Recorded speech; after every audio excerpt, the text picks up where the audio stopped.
Hello friends, ఈరోజు మా ఇంట్లో గోంగూర రొయ్యలు పులుసు. దానికి కావాల్సిన సరంజామా అంతా వీడియోలో చూపిస్తున్నాను. చూడండి, ఎలా ప్రిపేర్ చేయాలో కూడా చూస్తున్నాను. చూడండి, గోంగూర రొయ్యలు కావాల్సిన ముందుగా రొయ్యల్ని ఫ్రెష్ రొయ్యల్ని తీసుకొని కడిగి శుభ్రం చేసి దాంట్లో కాస్త ఉప్పు, కారం, పసుపు వేసి ఆయిల్ పెట్టి ఇలా ఉంచుకోవాలి. రెడీగా ఉన్నాయి. తర్వాత 2-3 ఉల్లిపాయలు, పెద్ద ఉల్లిపాయలు తీసి పొడుగ్గా ముక్కలు కోసి, పచ్చిమిరకాయలు, కరివేపాకు కూడా ఇలా కోసి రెడీగా పెట్టుకోవాలి. అల్లం తెల్లుల్లి ముద్ద, ఉల్లిపాయ మసాలా ముద్ద, ఇవి కూడా రెడీగా పెట్టుకోవాలి. తర్వాత కావాల్సింది పోపు, ఎండుమిరపకాయలు, జీలకర్ర, ఆవాలు, ఇంతే సింపుల్. తర్వాత వెల్లుల్లిపాయలు అయిన తర్వాత ముందుగా మనకి ఏం కావాలి, గోంగూర. ఇంకోటి ముఖ్యమైన విషయం, గోంగూర ముందుగా వేపేసుకొని దాన్ని బాగా సుమీతిలోనో మిక్సీలోనో పెట్టి ముద్ద చేసుకొని ఇలా రెడీగా ఉంచుకోవాలి. తర్వాత పొయ్యి మీద కళాయి పెట్టి దాంట్లో ఫస్ట్గా మనం ఏం చేయాలంటే వెల్లుల్లిపాయలు వేయాలి. ఎందుకంటే వెల్లుల్లిపాయ వేగందే పోపు మనకి మంచి వాసన రాదు, కాబట్టి వెల్లుల్లిపాయలు వేయాలి. వెల్లుల్లిపాయలు వేగిన తర్వాత ఆ వెల్లుల్లిపాయలు వేగి వాసన వస్తూ ఉంటుంది, మంచి వాసన, సువాసన ఎగురుతుంటుంది. అప్పుడు మనం పోపు దినుసులు తీసుకోవాలి.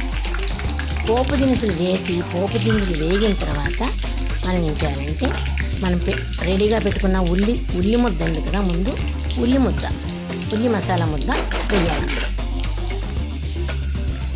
ముందు ఉల్లి మసాలా ముద్ద బాగా వేగిన తర్వాత తక్కిన వేయాలి. ఇది ఉల్లి మసాలా ముద్ద.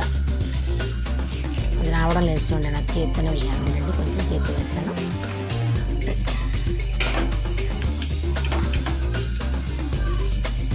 అది వేసి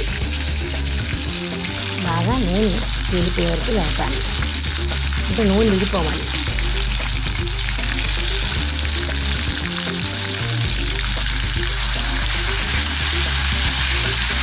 బాగా వేపాలి. తర్వాత మనం కోసి ఉంచుకున్న ఉల్లిపాయ ముక్కలు ఉన్నాయి కదా, అవి వేసుకోవాలి. ఉల్లిపాయ, కరివేపాకు, పచ్చిమిరపకాయ ముక్కలు అవి వేసుకోవాలి. వేసి బాగా కలిపి అవి కొంచెం బాగా వేగిన తర్వాత అది కొంచెం బాగా వేగిపోయి ఇంకా మనకి బాగా మెత్తగా అయిపోయి కలర్ మారింది అనుకున్నప్పుడు ఈ అల్లం తెల్లుల్లి ముద్ద వేసుకోవాలి. అల్లం తెల్లుల్లి ముద్ద బాగా కలపాలి. దాని పచ్చి వాసన పోయే వరకు కొంచెం బాగా కలిపి వేపాలి. వేపిన తర్వాత ఈ ఆయిల్ పెట్టుకున్న రొయ్యలు ఉన్నాయి కదా, అవి వేసి బాగా కొంచెం పచ్చి వాసన పోయేలాగే మళ్ళీ కొంచెం నూనెలో మసాలాలు కొంచెం పెట్టి వేపాలి. ఒక 5 నిమిషాల పాటు వేపాలి బాగా కలిపి. తర్వాత ఉప్పు, కారం మీ టేస్ట్కి అనుసారం ఉప్పు ఎంత వేస్తారో, కారం ఎంత వేస్తారో మీరు వేసుకోండి. నేనైతే 2 స్పూన్లు ఉప్పు వేసాను, 2 స్పూన్లు కారం వేసాను. ఈ 2 అన్నీ బాగా కలిపి మళ్ళీ కాసేపు వేపాలి. ఎంత వేగితే అంత మంచి వాసన వస్తుంది. అది పచ్చి వాసన లేకుండా ఉండాలి అంటే మసాలాలో రొయ్యలు కొంచెం బాగా వేగాలి. వేగింది కదా, ఇక వేగింది అయిపోయింది కదా. ఇప్పుడు ఈ గోంగూర ముద్ద ఉంది కదా, దాన్ని బాగా నీళ్ళల్లో కలిపేసి ముద్ద లేకుండా చిక్కగా ఒక నీళ్ళల్లో కలిపేసుకోవాలి. పలచగా కలుపుకోవాలన్నమాట. పలచగా కలుపుకుంటే ఏంటంటే మనకు ఉడకడానికి దానికి సమయం ఉంటుంది, లేకపోతే ముద్ద కట్టేస్తుంది. దాన్ని ఇప్పుడు ఈ వేపిన రొయ్యల్లో వేసుకోవాలి.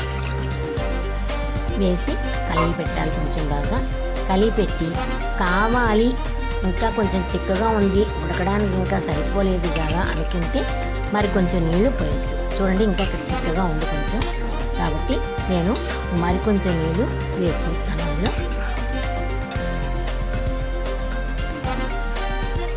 మరికొంచెం నీళ్ళు వేసాను నేను. ఇప్పుడు స్టవ్ బాగా హైలోనే ఉంచాలి. హైలో ఉంచి బాగా ఉడుకు పట్టిందట, అంటే బబుల్స్ బాగా వచ్చిన తర్వాత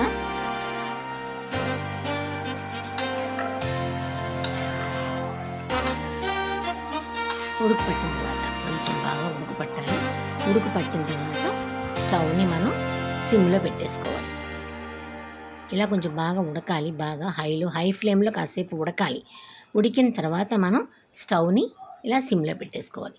పెట్టేసుకున్న తర్వాత ఒక్క 10 నిమిషాలు, 15 నిమిషాల పాటు కూరను ఉడకనిస్తే ఇలా రెడీ అయిపోతుంది. చూసారా, నూనె పైకి తేలి చక్కగా చిక్కగా తయారై ఎంతో బాగా కనిపించాలి. ఆ డార్క్నెస్ రావాలి, ఆ నూనె పైకి కనిపించాలి. సో అప్పుడు కూర అయిపోయినట్టుగా. యమ్మీ గోంగూర